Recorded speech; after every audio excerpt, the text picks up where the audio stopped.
If you're into BMW coding or just want a solid diagnostic tool for your car, the Vgate VLinker BM Plus is one of those adapters that keeps popping up everywhere in 2026. I've been testing it for a while now, and honestly, it sits in that budget but serious category. It's not a cheap generic ELM327 clone.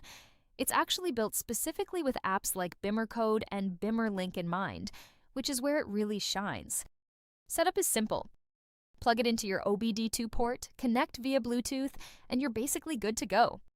On my phone, pairing was quick, and connection stability has been surprisingly solid during live data and coding sessions. What I like most is the reliability. No random disconnects, no lag when reading modules, and it even supports deeper functions like battery registration and fault code clearing depending on your car. Now, it's not perfect.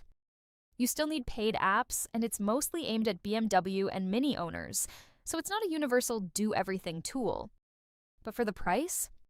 Into 6, this is still one of the best entry-level coding adapters I'd actually recommend.